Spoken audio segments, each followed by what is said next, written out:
Deciding on the perfect ending for a movie can be tough. Filmmakers have to end their stories on just the right note, or audiences might go home angry, and sometimes that can involve a lot of trial and error. Case in point, these flicks, which underwent dramatic changes in the endings department.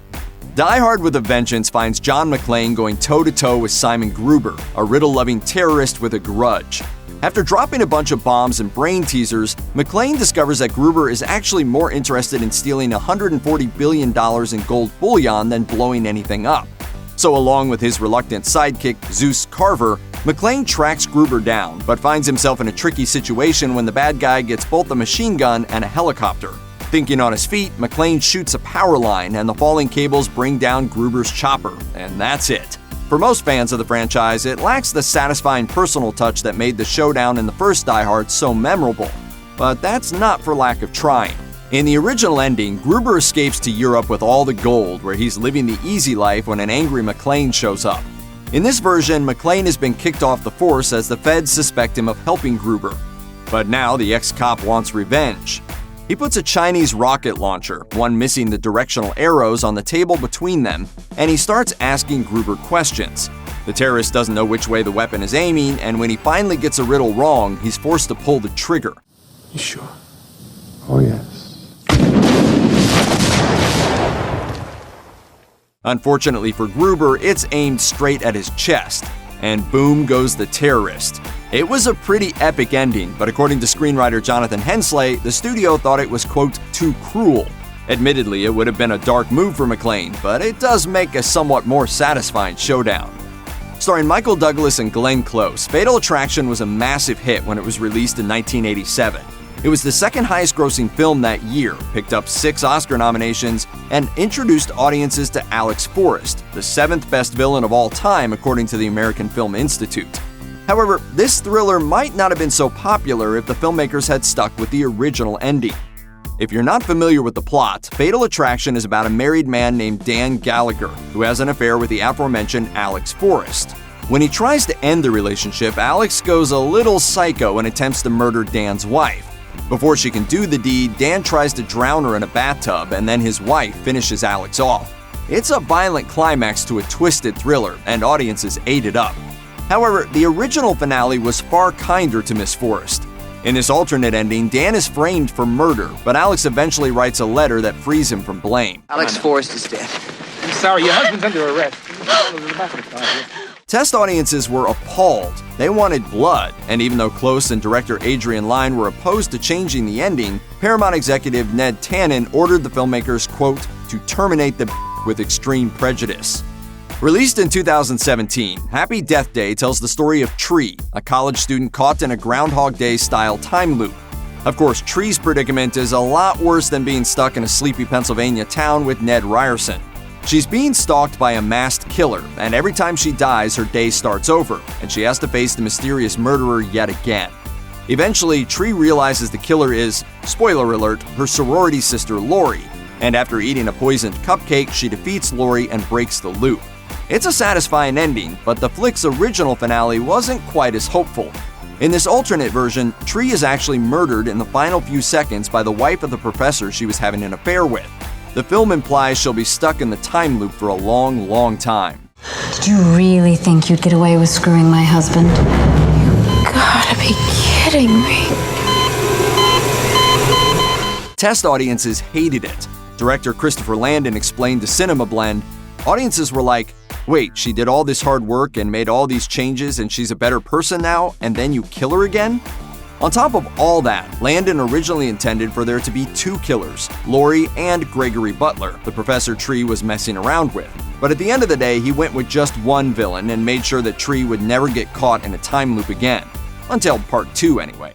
No way. Dude, did you hear that or what? I don't believe this. It's Monday the 18th! Again! When it comes to movies with dramatically changed endings, the most infamous of the bunch has got to belong to Little Shop of Horrors.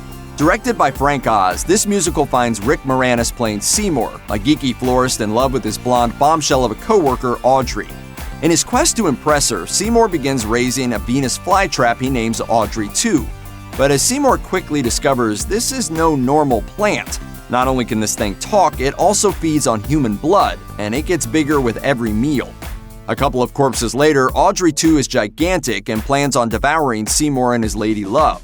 And this is where the original and the theatrical endings diverge in wildly different directions. In the original version, Audrey 2 takes sadistic glee in devouring our two heroes. Even worse, a whole bunch of flesh-hungry flowers starts spreading across the world. They grow to gigantic sizes, chase frightened citizens, and destroy every building in sight. It's an incredibly impressive sequence with some truly staggering puppet work. According to The Dissolve, the climax cost $5 million of the film's $25 million budget.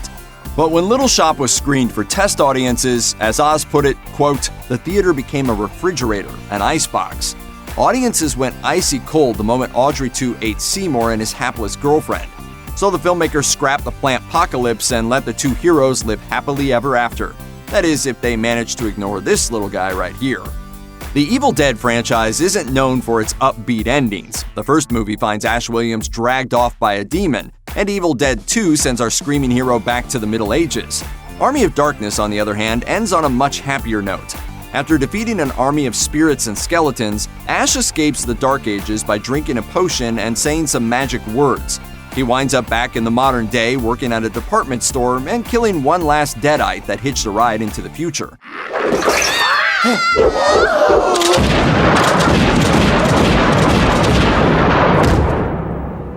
However, this wasn't the ending that director Sam Raimi intended. Originally, Ash was supposed to drink 6 drops of a magic potion, one for each century, and then he'd fall into a long slumber. When he woke up, he'd be back in the present. However, as he's counting out the drops, Ash gets distracted, loses count, drinks too much, and wakes up in a post-apocalyptic future. The world has been reduced to rubble, and it's too much for Ash to take. No!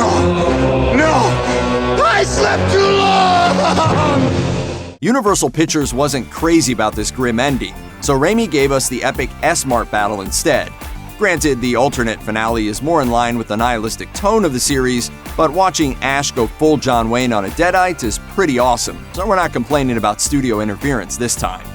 Directed by Edgar Wright, Scott Pilgrim vs. the World is an action-packed romantic adventure where, basically, Michael Cera disses Captain Marvel, gets in a base battle with Superman, and exchanges blows with Captain America, all in a quest to date the girl of his dreams, Ramona Flowers. Playing the titular Scott Pilgrim, Cera has to defeat Ramona's 7 evil exes if he wants to win her hand. One by one, he beats them into oblivion and finally gets to date the rainbow-haired object of his affection.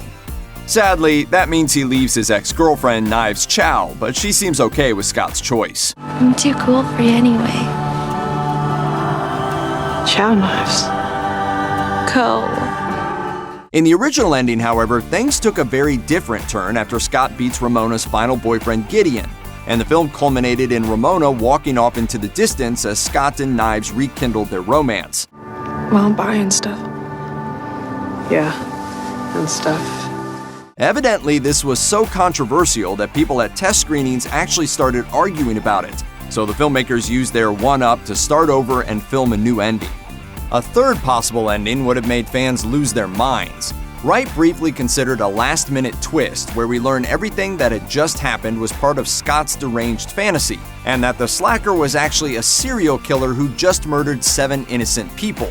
Whether you think Scott should have wound up with Knives or Ramona, we can probably all agree it was wise for Wright to skip this crazy ending. Love it or hate it, the ending of The Force Awakens is definitely one of the most memorable in the Star Wars franchise. After hearing so much about Luke Skywalker, Rey finally finds the Jedi Master on the island of Ahch-To. As the John Williams music starts to swell, Rey offers the bearded knight his long-lost lightsaber, and then we cut to credits. It's a classic ending, reintroducing audiences to a beloved hero. However, The Last Jedi quickly, and pretty controversially, subverts that ending when Luke grabs the lightsaber and tosses it into the ocean.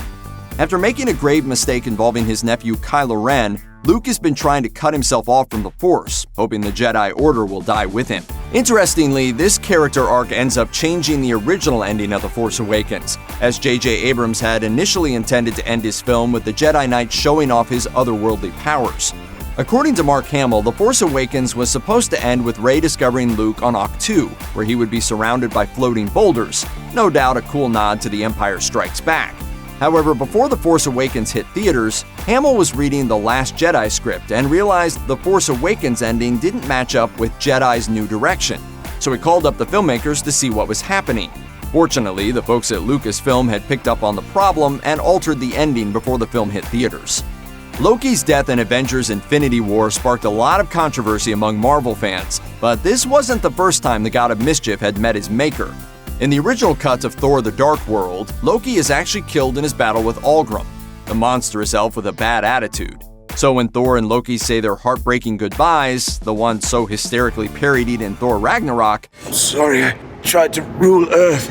They'd be lucky to have you. I'm sorry about that thing with the Tesseract. I just couldn't help myself. that was supposed to be for real. However, Loki fans weren't going to stand idly by and let the MCU get away with murder. As Tom Hiddleston explained on the Empire Film Podcast, in test screenings, the audiences didn't accept it. There was a very strange and almost unanimous resistance to it. So Marvel was forced to change the ending of the film, revealing that Loki was alive and well and looking a lot like Anthony Hopkins. While it might have felt like a cop-out at the time, it wonderfully set up everything that happened in Ragnarok. So this is one time where test audiences did a marvelous job. Directed by Alexander Payne, 1999's Election is a black comedy with an infamously cynical ending. Matthew Broderick plays Jim McAllister, a high school teacher who absolutely hates one of his students, the overeager and narcissistic Tracy Flick, played by Reese Witherspoon. Of course, McAllister isn't exactly the most mature dude in the room, as he's a grown man trying to sabotage the ambitions of a high school student. So when he's caught rigging the election for student body president against Tracy, he's promptly fired from his job. In the theatrical ending, McAllister moves to New York, becomes a museum tour guide, and then does a little sightseeing in Washington, D.C. That's when he spies Tracy working alongside some prominent politician. Infuriated at her success, he throws a soft drink at her car before running in the other direction. However, there was actually a far sweeter ending, which, if you'll believe it, was discovered on an early VHS work print purchased at a flea market in 2011. In this original ending, McAllister and Tracy actually let bygones be bygones. Pardon the quality. Like we mentioned, this clip was discovered on a VHS from the 90s. You know, I was having some personal problems last year, and I guess I took it out on you. In this alternate ending, McAllister never moves to New York. Instead, he's still in his hometown working as a used car salesman. Tracy shows up looking for a vehicle and the two start bonding. McAllister apologizes for his bad behavior and even consoles her when she admits she's worried about going to college. Tracy then asks McAllister to sign her yearbook, and the film ends as the ex-teacher starts writing "Dear Tracy." Needless to say, this didn't go over well with test audiences, as the sweet ending didn't mesh with such a satirical film. This is one vote that went the right way. Check out one of our newest videos right here, plus even more Looper videos about your favorite stuff are coming soon. Subscribe to our YouTube channel and hit the bell so you don't miss a single one.